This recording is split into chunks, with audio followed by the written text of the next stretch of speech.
আসসালামু আলাইকুম everyone, welcome জানাচ্ছি আমার নতুন একটি ছোট ব্লগে। আজ শুক্রবার, ছুটির দিন। সকাল সকাল ঘুম থেকে উঠে আমি কিছু খেতে পারিনি, পরিবারের সবাই নাস্তা করেছে, আমি একটু স্যুপ খেয়েছিলাম।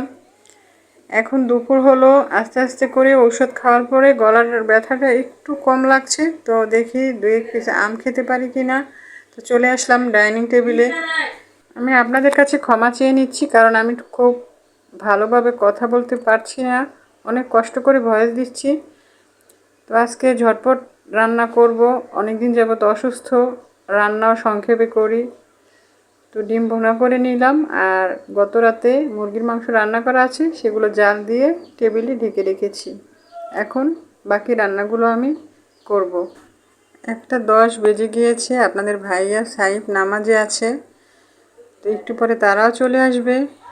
এর মধ্যে আমার রান্নাবান্না কমপ্লিট হয়ে যাবে ইনশাল্লাহ।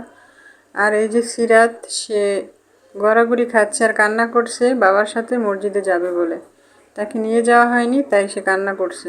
মোবাইল দিয়েছি, মোবাইল বন্ধ হয়ে গিয়েছে, তার জন্য তার মন খারাপ, আমারটা চাচ্ছে। তো আমি তো একটু ভিডিও ক্লিপ নিয়ে রাখলাম। বাহিরে বৃষ্টি হচ্ছে, তো ভাবলাম খিচুড়ি রান্না করি। ডিম বোনা, মুরগির মাংস আছে, সেগুলো দিয়ে দুপুরে সেরে নিতে পারবো।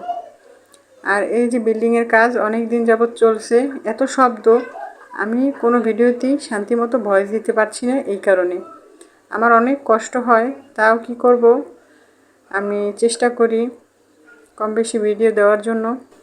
আলহামদুলিল্লাহ আমার খিচুড়িটা হয়ে গিয়েছে। মসজিদ থেকে আসলেই ওদেরকে খেতে দিতে পারবো।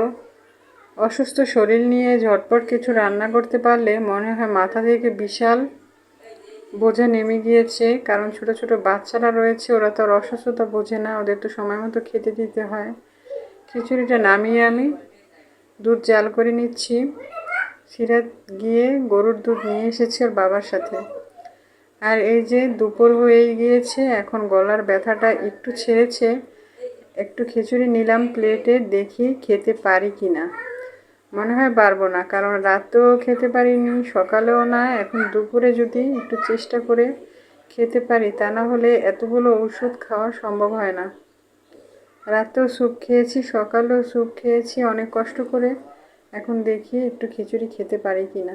খিচুড়িটা অনেক মজা হয়েছে, আপনারা কালারটা দেখলেই বুঝতে পারবেন। আর চুলায় গোশটা আমার প্রায় হয়ে গিয়েছে। ওরা মুরগির মাংস খিচুড়ি খাবে, যার ভালো লাগে ডিম খাবে। একটু বেশি করে রান্না করে রাখি, যতক্ষণ পর্যন্ত খায়, তারপরে আবার সাথে টুকটাক করি, এইভাবেই চলতেছি।